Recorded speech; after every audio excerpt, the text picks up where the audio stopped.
शुएब शाहीन साहब, मेरा सवाल आपसे है। इस्लामाबाद हाई कोर्ट में खैर अब मामला सब जुडिस है, पीर तक मामला चला गया है। अमजद परवेज़ साहब आज पेश नहीं हुए, वो इंतहाई बीमार हैं, उनके मुआविन वकील ने बताया। लेकिन पाकिस्तान के पूछ रहे हैं, आप जो वकला बरादरी हैं, इस पाकिस्तान को एक वकील ने बनाया था, लेकिन आज आप लोग आइन की अगर कोई शिक सामने रख दें आपके सामने कि उससे मुतालिक आप बताएं, तशरीह करें, तो वो तशरीह में एक असर नज़र आता है, वो ओवर शेडो हो जाती है किसी पॉलिटिकल नैरेटिव की। ऐसा क्यों है? क्या मैं सही कह रहा हूँ कि वकला बरादरी आइन के साथ उस तरह नहीं खड़ी जिस तरह इसको होना चाहिए? आप खुद तकसीम हैं। देखिए, वकला की तो मेजॉरिटी वकला बरादरी तो खड़ी है। आप अगर उसको भी तहरीक को देखें, वकला तहरीक जब चली थी उस वक्त भी वकला की majority rule of law, supremacy of constitution के साथ खड़ी थी। आज भी उसी तरह के लोग हैं, उसी तरह की एक कैफियत है जो आज बेआइन मुल्क हो चुका है। या सब कुछ आपके सामने है, मुझे दोहराने की ज़रूरत नहीं है। यहाँ बुनियादी हुकूक मुअत्तल हो चुके हैं, चार दीवारी की पामाली हो चुकी है। हज़ारों की तादाद में वर्कर्स और लोगों को उठाया जा चुका है जिनका कोई अता पता नहीं है। सहाफ़त के ऊपर पाबंदी है। इमरान रियाज का आज तक यानी विद इन द कस्टडी एक बंदा गया है, उनकी कस्टडी से गया है, और कहाँ है वो कोई बताने को तैयार नहीं, और अदलिया खामोश बैठी हुई है, और इस पे भी सियासत हो रही है। और विद इन टाइम इलेक्शन होने चाहिए, इस पे भी सियासत हो रही है। लेकिन आज जो हम अंजाम देख रहे हैं इस मुल्क का, इसमें कोई एक तबके का रोल नहीं है। अब मसला ये है कि यहाँ अगर ये बार के सारी लीडरशिप यूनाइटेड होके आइन और कानून की बालादस्ती के लिए इकट्ठे खड़े होती तो इनको जुर्रत किसी को ना होती तो इस तरह की बात करें। आज जिस अंजाम पे पहुंचे हुए हैं उसमें हमारी बिरादरी का भी, हमारी लीडरशिप का, चंद लोगों का, उनका भी रोल है। इर्रिस्पेक्टिव इसको छोड़ दीजिए कि कौन किस पार्टी के साथ है, होना चाहिए, क्योंकि इसलिए अगर वकील सियासत में नहीं पार्टिसिपेट करेंगे तो फिर गलत लोग इसके ऊपर छा जाएंगे। आना चाहिए ताकि जो प्रिंसिपल्स पे बिलीव करता हो वो पॉलिटिक्स में आए। लेकिन जहां प्रिंसिपल्स की वायलेशन हो रही है, जहां आइन की वायलेशन हो रही है, जहां कानून की वायलेशन हो रही है, जहां दो सूबे गैर आइनी तौर पर बैठे हुए हैं, जहां आपको आगे 90 डेज में इलेक्शन होने की बजाय जब दिल करे इलेक्शन कराने हैं, अपोजिशन लीडर कहता है अब 10 साल में भी इलेक्शन ना कराए तो कोई फर्क नहीं पड़ेगा। तो इन हालात में भी अगर हम शुएब साहब आप ये बताइए, आपने इलेक्शन का जिक्र कर दिया है। सदर ममलिकत इलेक्शन के मामले में खुद सुप्रीम कोर्ट को चिट्ठी क्यों नहीं लिख देते, बजाय इसके कि वो वजारत कानून से राय तलब कर रहे हैं और उनको कह दें कि भाई ये असम्बली इस सूरत हाल में डिज़ोल्व हुई है, इसमें आइन क्या कहता है, इसकी तशरीह कर दें। इसमें क्या रुकावट है? ये बिल्कुल आप ठीक कह रहे हैं। इसमें वो सुप्रीम कोर्ट को वैसे तो तशरीह की ज़रूरत भी नहीं है, वजारत कानून को लिखने की भी ज़रूरत नहीं थी। खुद उनको डेट अपॉइंट कर देनी चाहिए। अंडर आर्टिकल 48 सब आर्टिकल 5 पाबंद करता है उनको, नॉट लेटर देन 90 डेज वो डेट की तारीख देंगे, वो तारीख इलेक्शन की देंगे। They will appoint a date, announce नहीं करेंगे, अपॉइंट ए डेट। और इलेक्शन कमीशन पाबंद है within that time limit election कराने का, फ्री एंड फेयर इलेक्शन। दूसरा तरीका ये भी है कि वो रेफरेंस फाइल कर सकते हैं to the Supreme Court of Pakistan.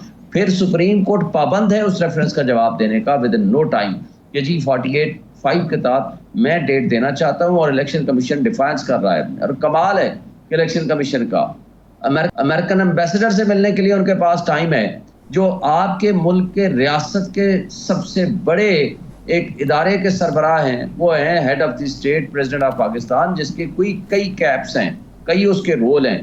President of Pakistan हैं, वो सुप्रीम कमांडर ऑफ आर्मी हैं, वो पार्लियामान का हिस्सा है, लेकिन उसके बावजूद इलेक्शन कमीशन कहता है मैं आपके साथ मुशावरत के लिए भी आने को तैयार नहीं है। जी, मुशावरत के लिए भी मेरे पास टाइम नहीं है आपके लिए, और आपके पास कोई अख्तियार नहीं है कि आप डेट। मैं जरा हिलाली साहब, कमाल की बात है।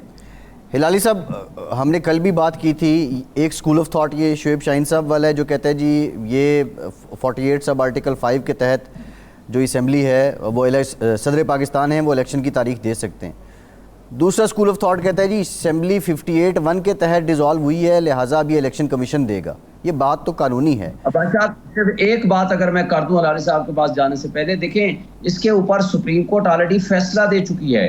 आर्टिकल 105 और आर्टिकल 48 बिल्कुल एक ही लैंग्वेज है कि अगर गवर्नर असम्बली तोड़ेगा तो वो डेट देने का पाबंद है गवर्नर। एग्जैक्टली सेम लैंग्वेज है, नॉट लेटर देन 90 डेज, और वही लैंग्वेज 48(5) की है। और इसके ऊपर 1 मार्च और 4/4 को ऑलरेडी सुप्रीम कोर्ट फैसला दे चुकी है कि उस केस में कि जहां उसने असेंबली खुद ना तोड़ी हो, बाय इफ्लक्स ऑफ टाइम टूट गई हो, तो वहां प्रेसिडेंट की पावर थी उस वक्त, जो अब पावर दे दी है सेक्शन 57 के तहत to the election commission. Whereas अगर वो असेंबली डिसॉल्व करेगा, खा वो गवर्नर है या वो है president of Pakistan national assembly के केस में, तो वो डेट या गवर्नर देगा या प्रेसिडेंट देगा, वो सुप्रीम कोर्ट इस पर फैसला दे चुकी है। ठीक है शुएब शाहीन साहब, आपकी बात को कंसिडर करते हुए अगर ये मान भी लीजिए कि एक प्रेसिडेंट जो है वो सेटल्ड है या एक डिसीजन आ भी चुका है, लेकिन हिलाली साहब इस सब के बावजूद अब इस मसले का हल तो क्या नज़र क्या आता है आपको? क्या ये खिचड़ी इसी तरह रहेगी या अल्टीमेट कोई फैसला अदालत करेगी, उसी को सब मानेंगे? नहीं, अदालत की फैसले क्यों मानेंगे?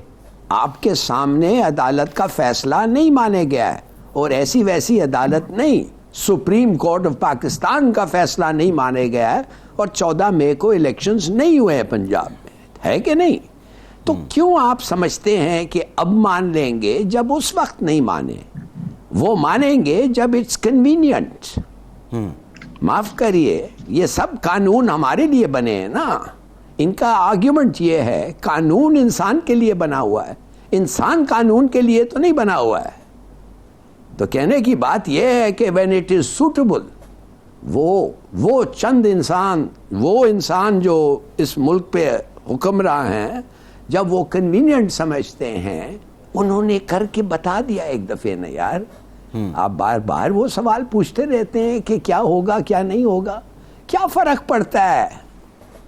कितने दफे लोगों ने कहा है, उनका नाम मैं नहीं लेके कह सकता हूं, व्हाट इज द कॉन्स्टिट्यूशन जी। तो इस किस्म के मेंटालिटी के साथ मेरे ख्याल में ये सवाल का जवाब जो है आपका वो ऑब्वियस क्या है। वो जब होगा इलेक्शंस, जब कन्वीनियंट हो, जब उनका नतीजा आपको पता चलेगा, वो क्या नतीजा है, उस वक्त वो इलेक्शंस होंगे। आपके सामने अदालत का फैसला नहीं माने गया है, और ऐसी वैसी अदालत नहीं, सुप्रीम कोर्ट ऑफ पाकिस्तान का फैसला नहीं माने गया है, और 14 मई को इलेक्शंस नहीं हुए हैं पंजाब में, है कि नहीं? तो क्यों आप समझते हैं कि अब मान लेंगे जब उस वक्त नहीं माने? वो मानेंगे जब इट्स कन्वीनियंट। माफ करिए, ये सब कानून हमारे लिए बने हैं ना। इनका आर्ग्यूमेंट ये है कानून इंसान के लिए बना हुआ है, इंसान कानून के लिए तो नहीं बना हुआ है। तो कहने की बात यह है कि व्हेन इट इज सूटेबल, वो चंद इंसान, वो इंसान जो इस मुल्क पे हुक्मरान हैं, जब वो कन्वीनियंट समझते हैं, उन्होंने करके बता दिया एक दफे ना यार। आप बार बार वो सवाल पूछते रहते हैं कि क्या होगा क्या नहीं होगा, क्या फर्क पड़ता है? कितने दफे लोगों ने कहा है, उनका नाम मैं नहीं लेके कह सकता हूं, व्हाट इज द कॉन्स्टिट्यूशन जी। तो इस किस्म के मेंटालिटी के साथ मेरे ख्याल में ये सवाल का जवाब जो है आपका वो ऑब्वियस क्या है। वो जब होगा इलेक्शंस, जब कन्वीनियंट हो, जब उनका नतीजा आपको पता चलेगा, वो क्या नतीजा है, उस वक्त वो इलेक्शंस होंगे।